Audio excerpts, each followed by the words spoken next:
7, 6, 5, 4, 3, 2, 1. You'll never have the sacred stone.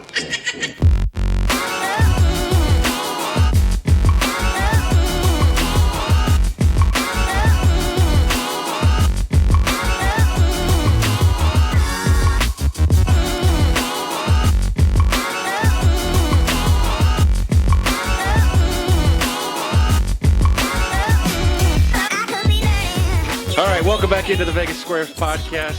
It is divisional round of the NFL playoffs, and we are here to break it down and give you our picks. This episode is for the Saturday games, which we have one in the NFC and one in the AFC, unlike last week where we had both games in the AFC on Saturday and the NFC on Sunday. Do you like that style for wild card? I didn't think I would, but I kind of did. Did you? Because I don't know if have they been doing that before? I can't recall a time where they had done it previous. Or did they to this year. just happenstance for time slots, or I don't know. It just seemed like this may have been the first week, or excuse me, the first year I've noticed that if they've been doing that, it's the first year I've noticed that they've been doing it. But if they haven't, then I wasn't a big fan of it. I like kind of a competitive balance of not knowing the seedings for both conferences on one day, or for one conference on one day. I like, hey, this matchup could create movement because, I don't know, maybe it gives the divisional opponents for the AFC more time to prepare for the divisional opponents than the NFC. Because the NFC was on Sunday, and now San Francisco is playing on Saturday, so they've had less time to prepare for Minnesota than than Kansas City has for Houston. Something like that. Yeah, no, I get that to a certain degree, but in the NFL, because of the way the games are scheduled, one team is always going to get screwed on the short schedule. So, even with San Francisco having the number... if I were doing this, I would give San Francisco, move them from the Saturday afternoon game to the last game on Sunday, basically saying, you got the number one seed, therefore you should get as much time as humanly possible to prepare for this thing. And not only that, I mean, if you want to continue the trend of AFC on Saturday and NFC on Sunday, then you should continue that into the divisional weekend as well. That makes sense. Because, hey, look, the Titans played Saturday, but Minnesota played Sunday, so they're on a shorter week. I mean, I guess one day, but they're technically on a shorter week having to go on the road than Tennessee is. I mean, they're also going on the road, but they have an extra day. Rest is huge, especially at this time of the year. Yeah, and you're absolutely right about that. I think some of it is also going to have to do with the league, I think, is just trying something new because, like we said, I don't think we've ever seen this before, this kind of scheduling. It doesn't feel like I've seen it before. Yeah, so this may just be kind of a guinea pig type year, and they'll tweak it and do a little bit with it next year, hopefully. I can get on board with it if it's consistent throughout the playoffs. Yeah. No, I'm with you on that. I think because that makes the sense. Wild card, you stay AFC Saturday or NFC, or however you wanted to do it. Same with the divisional, and then obviously championship weekend, you both play on the same day. So, but nevertheless, I mean, it is what it is. The NFL is constantly tweaking and quote unquote improving itself at all times. Let's thank the sponsors here before we get into those Saturday games. 12 Ounce Sports, obviously where we air every weekend, as you can hear us right now. Also, Seat Giant, promo code 12 Ounce Sports for your discounted sporting events, theater, and concert tickets. All right, so as the aforementioned Saturday games, in this podcast we will talk about those two. Minnesota at San Francisco, which is the, we'll go Eastern time for our friends over there on that coast, the 4:35 Eastern start time. San Francisco is currently a 7-point favorite, the total 44.5, and the late game, 8:15 Eastern, is between Tennessee and Baltimore, the 14-2 Ravens. Everybody now has eyes on Lamar Jackson and what he can do, if he can improve or continue this magical run, which ultimately will probably lead to an MVP season for him. They are 10-point favorites with a 47 for the total. Let's start just overall. Like I just said, Baltimore with Lamar Jackson. Is Lamar Jackson the quarterback with the most pressure this weekend? No, I think Patrick Mahomes is. I think that after getting so close last year and losing in overtime to the Patriots, that Mahomes has more to prove this year. Now that the Patriots are out, that It's Kansas City. This is the year that they should be thrust into the spotlight. Even though they're more than likely, again, anything can happen this weekend, but they're more than likely to go on the road for the championship game versus being at home last year. Yes. So you would weigh that more if he does not end up beating Baltimore next week, if that's the case. Yeah, I think I would say Kansas City losing losing this week would be a massive disappointment, but losing next week to Baltimore would be a bigger blow to Mahomes than Jackson making the Super Bowl and losing there. Okay, I can see that. I mean, a lot of people have talked about Lamar Jackson and a lot of the Rob Parker, not specifically him, but Rob Parker types. Yes. And by types, I mean the person who beats a dead horse theory into the ground until one day he's finally right. Yes. That's the scumbags of the world. Yeah, there are a lot of people who are waiting for the day he does trip up to say, "See, told you can't play quarterback." Yep. And although he is, I would say, under an amount of pressure that it probably is higher, obviously being the postseason. And I don't disagree with you with the situation with Mahomes. I think if Mahomes walked into Baltimore and lost a game by 3, I would not hold that against them. 2 conference championship appearances back-to-back. Both quarterbacks have a bright future. I will say the quarterback with the most pressure this weekend is Aaron Rodgers. McCarthy's gone. You got what you wanted. This is a new system. You have your defense has a pulse this year. I wouldn't say they're great, but they're good. They're better than they have been for Aaron Rodgers for most of his tenure. Yes, and he's healthy. And many people have also said this is maybe the worst 13-3 team they've seen. I don't agree with that, but there's a lot of people out there saying this is not a good 13-3 team. Seattle. On the road, 8-1 this year. Russell Wilson, we all know that he finds a way to just be in games. I still would call this, even though it's the smallest spread of the week, I still would call this a huge upset if Seattle walks into Lambeau Field and beats Green Bay. And I would think the pressure is mostly on Aaron Rodgers this week of all the quarterbacks. Yeah, I can't disagree with you. I mean, to a certain extent, I still, just out of stubbornness, sticking with Mahomes. No, I'm not saying you're wrong. That's my opinion. Yeah, I do like the idea, because for a lot of these quarterbacks, obviously Watson, Cousins, Tannehill, Garoppolo, Jackson, none of these guys have gotten there before. Rodgers has. Tannehill has absolutely zero pressure in his situation. I mean, he's playing for basically extending of his contract now at this point, and he's walking up against, like we said, probably the MVP. Yeah, he's dialing for dollars at this point. Yeah. Kirk Cousins got the small monkey off his back. This would be cool to go in and beat San Francisco, but I don't think there's a super expectation for that as well, just like there wasn't for New Orleans. Right. But I think what we were talking about last week was with Minnesota, if they were going to win, it had to come down to Cousins. And when we were making our picks, I know that you said that you couldn't trust Kirk Cousins in that situation, which makes sense. He ended up pulling off the victory. I was wrong. It's fine. I've been wrong once before. It was weird. Yeah, no, it does tend to happen every once in a while, especially on this podcast. But with Rodgers, because he's been there before, because it's a rookie head coach, because this was kind of a rebuilding team, I don't think that they quite have the pressure as Kansas City does. I can't agree with you with a rebuilding team. I mean, yes, I'll give you the rookie head coach, and I would hope that Matt LaFleur doesn't find a way to screw Aaron Rodgers in this spot. I have a feeling Matt LaFleur will probably be as conservative as possible, letting Aaron Rodgers do his thing, because ultimately he is the face of the franchise, number 12. But rebuilding, I mean, I don't know. I mean, every time you have Aaron Rodgers, you're competitive. Same with Brady. I mean, even if Brady comes back and they lose a lot of their free agents that they have to sign this year, they're not rebuilding. They're still retooling to go for another title run. Aaron Rodgers is a quarterback who doesn't get the benefit of his team is rebuilding. Yeah, okay, I guess that's fair. That was a bad way to say that. No. I get what you're saying. They have a new head coach, so obviously it's a regime and a culture change. And they did bring a lot of pieces in on defense that have clearly had an impact. Yeah.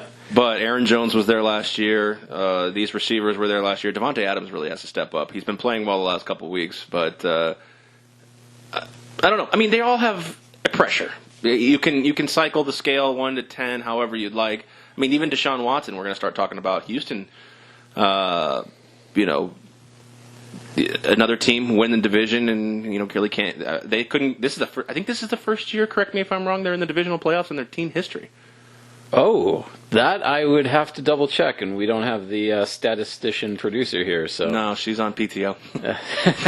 Only one who gets paid, apparently. But anyways, again, there's going to start being rumblings. I think Tannehill has no pressure. Kirk Cousins has a very small sliver of pressure. Garoppolo needs to win. This is his first full year in San Francisco. The first year he played half a year, and the second year, obviously, we know about the knee injury. This is his first full year. So I think there's some pressure to beat Minnesota. Excuse me. But I'd say all 4 home quarterbacks have a modicum of pressure that is at varying levels. But we'll talk about the Saturday games here. We'll have another playoff preview on Sunday morning before the divisional round of Sunday games. But let's jump into Minnesota at San Francisco as we're talking about Jimmy Garoppolo. 13-3. They had a great year. We know everything. Jimmy Garoppolo, minus the picks, has been a pretty good quarterback. He doesn't have to do too much.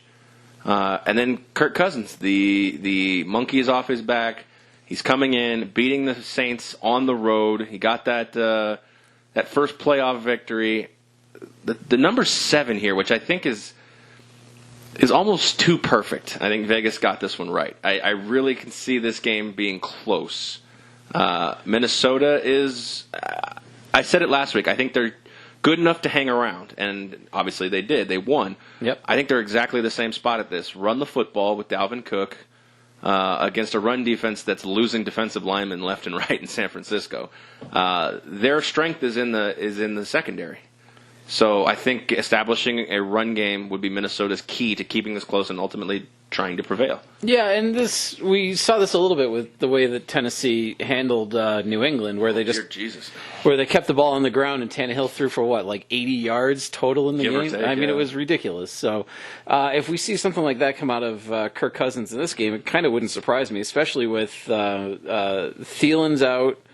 Or is he definitively out for this game? I know. Doubtful. We know. Yeah. We've had that convert talk. We've had that conversation.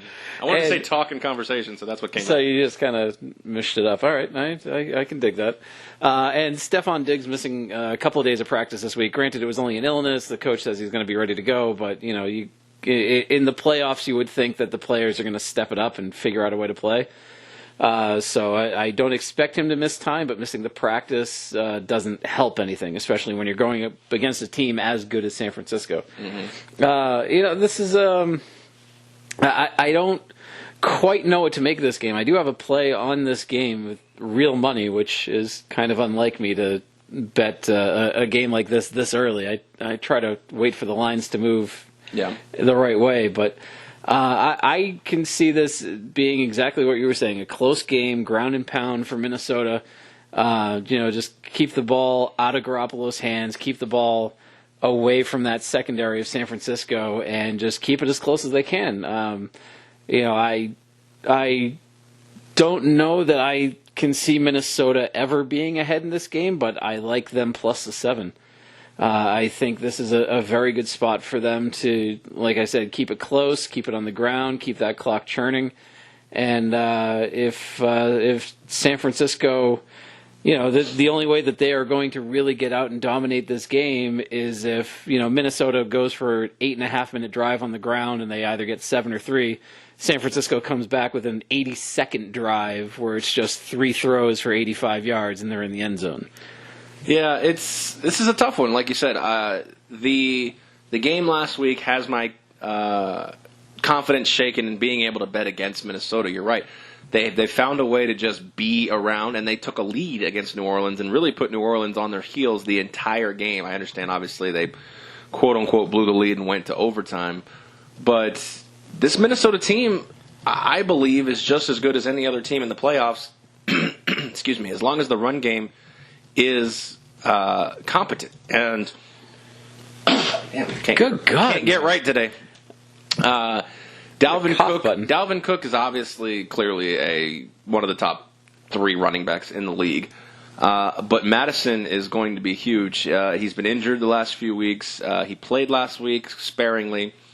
But he is going to be key in basically this year when Dalvin Cook has gone out of the game, Madison has been a fresh runner with the same energy and same talent as Dalvin Cook. Now, I'm not saying he's all-world like Cook is, but when you have a situation where take a team like the Titans with Derrick Henry. When Derrick Henry goes out of the game, the running game is not there. Deion Lewis can't do what Derrick Henry can do. Right. Well, Madison can do what Dalvin Cook can do, so that's huge.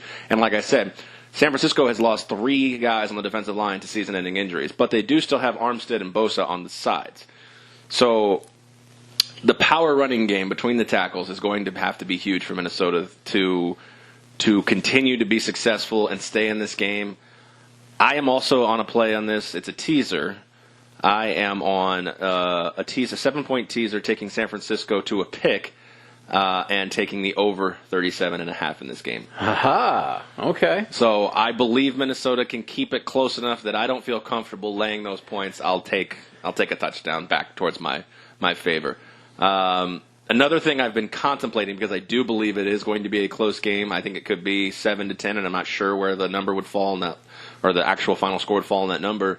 A buddy of mine and I were talking at work on taking San Francisco to a -1 on a 6-point teaser and Minnesota up to 13. So falling somewhere on those key numbers. Oh, okay. Yeah, so it's been considered. It hasn't been put in quite yet as of this recording, but it probably will be just for $20 for fun. But sticking right on the number of 7 to make an official pick, I would take the points in the Vikings. Yeah. I think this game ends somewhere between 3 and 7, and I do believe that Minnesota, who is riding high and is confident, and now that Kirk Cousins has that. Like, no one's going to be talking about that this weekend. They're not going to be talking about, can Kirk Cousins win the big game? He can't win on prime time. They're going to say, hey, look, he did win a big game, even though, let's be honest, in the grand scheme of things, it was a wild card game. Now, it is a good game against beating Breeze and the Saints on the road, but it's what have you done for me lately in this league? Oh, of course. So, yeah, I'll take the points with Minnesota. Total on the 44. I see this game hovering right around that 24-20, kind of area. So I don't really feel comfortable having, a take on that. But I would probably lean toward the under in that spot. I think both these defenses have a pulse, and they're pretty decent defenses. Yeah, and I would also lean towards the unders, continuing on that theme of the ground and pound. And with San Francisco, I mean, their best receiver has been Kittle, which is nice, but he's not the burner that a good, fast wide receiver is going to be. So you're not. It'll be hard to cover. Yeah, it's hard to cover, but he's also not going to be able to get the separation and hit that 60, 70 yards after the catch to really put one away. So yeah, I think I'm with you on the under on that.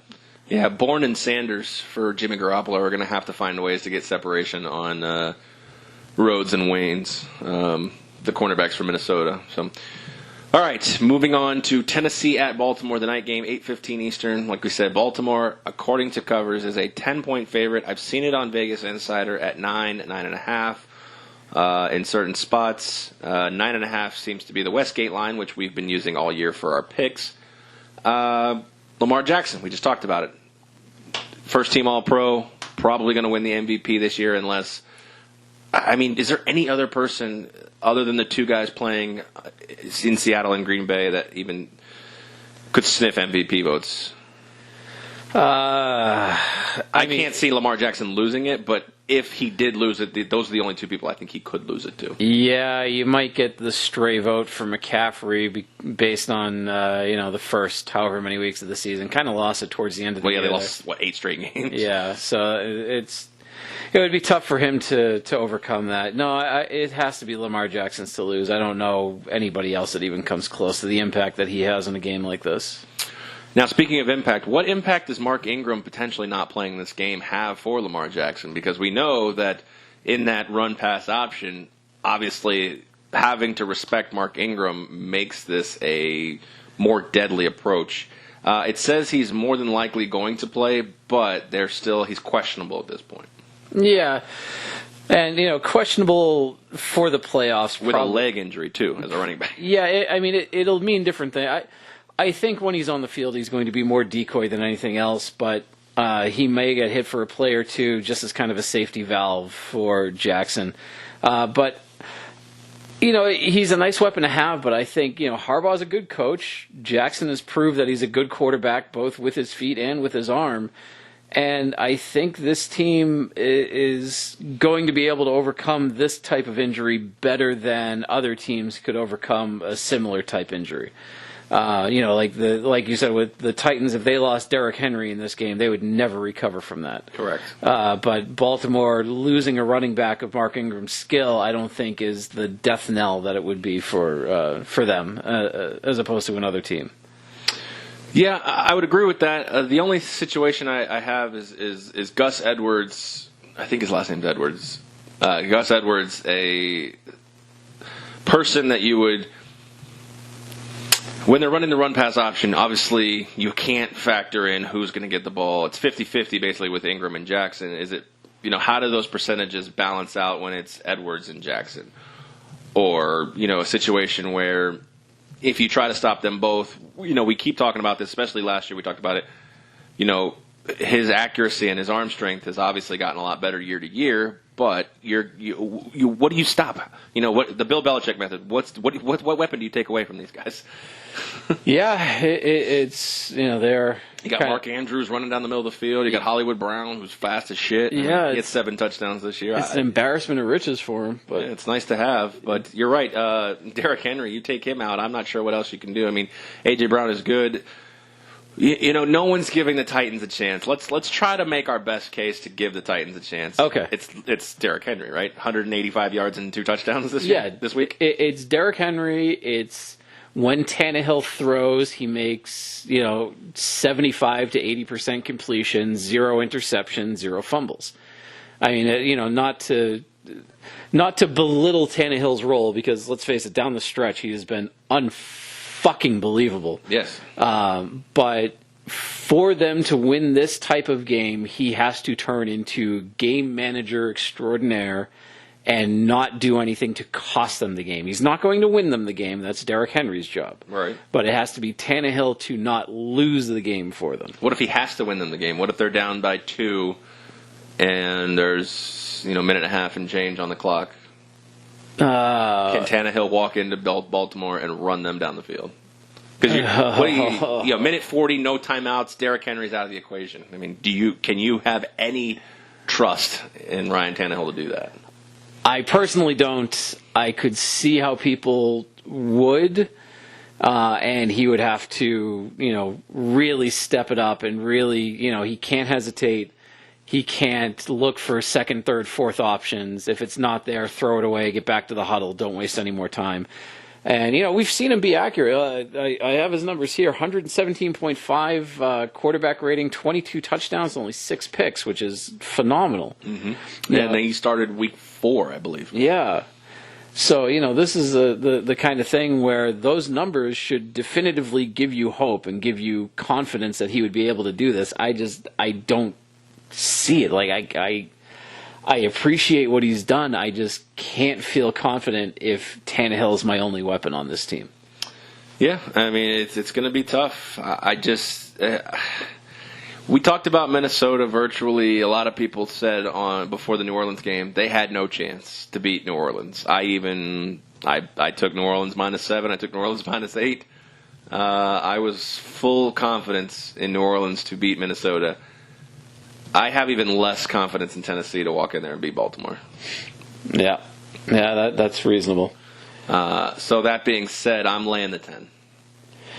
I'm not laying the 10. I put all 4 of these games on a parlay, and for spoiler alert, for both AFC games, I just took the favorite on the money line. Okay. What did you pay? $4.50 juice? Pretty much, yeah. So for both of them, which was ridiculous, but then they have the same spread. Yeah, so it was Minnesota plus the 7, and then I have Seattle money line for the 4th one. So it's paying off all right if it hits. Yeah. But it's just the type of game where Baltimore winning this thing by 50 points wouldn't surprise me. Right. Baltimore winning this thing, with Tennessee coming in and getting that backdoor to really fuck over the make minus it 10 8. bettors. Yeah. That kind of thing, I could definitively see. You know, And you could be right. I mean, They're Baltimore's down- 4-4 at home against the spread. yeah. So, and you know, because this is a coach and this is a team that doesn't care about Vegas. They're not going to care about bettors, obviously. Nor should any professional athlete. But I know that it gets talked about, and I know that it's something that they at least think about. See. Yeah. But Harbaugh strikes me as the type of coach where, you know, he is not going to go out there and make decisions to, you know, get to that minus 10 number. He just wants to win the game, and that's where they're going to focus, and that's the type of game that I can see. And if Tennessee comes back and, you know, that last-second touchdown where they then have to hustle up and get that onside kick that they're never going to recover, and you know, and Unless you're the Falcons and you recover 3 in a row. yeah, and then the game ends 28-20. exactly. That wouldn't surprise me in the slightest. Any thoughts on the total? 47? I didn't even think about the total, to be perfectly honest with you. I would lean under, but that's only because I don't have confidence in Tennessee scoring quite enough to keep it up. These two teams met last year, and Tennessee got shut out. Now, granted, that was Mariota. That was, you know, a whole different cast and everything else. That doesn't fill me with a lot of confidence that they would put up enough to get over that number. All right, prop bet. All right. Derrick Henry over under 85 yards. Over. I'll take the under for $1. All right. Got it. Because I feel like Baltimore's defense is strong, and that's going to be obviously their key point of focus. It's extremely strong. It'll go under if Baltimore gets out to an early enough lead that Tannehill has to start flinging the ball around. Well, that's early. another thing, too. I was just about to say they can't afford to get out to a 10-point deficit or a 14-point deficit because if it's super early, I mean, if you're down 14 with like 9 minutes left in the first, you still have a chance to play your game. But, you know, halftime you're down 17-0. I don't know. I can't imagine that's going to bode well for Mike Vrabel and his team. So, yeah, I'm laying the 10. I think this game's 31-17. So I'll take the over as well. I'm not betting the over, but I would look at the over in that spot as well. So this game, you're right, could get out of hand. Yeah. And as divisional rounds, as betting trends tell us, divisional rounds generally lean toward the favorites. So this is a big number to cover, especially in the playoffs. I just think Baltimore's game plan is to use the front seven to shut down Henry. Obviously easier said than done, but shut down Henry and Peters and Carr on the receivers, A.J. Brown, and I don't even know who the other receiver is. Adam Humphries, Corey Davis, take your pick. I mean, neither have been really relevant this year. So that's where I stand. Teaser on the first game. I put in a teaser. Now that I look at it, I don't really love it. Maybe I've talked myself out of it. San Francisco pick and over 37.5. I really should have gone San Francisco pick and under 51.5 because I really don't see a lot of scoring. So 37 still might be a high number. Yeah. So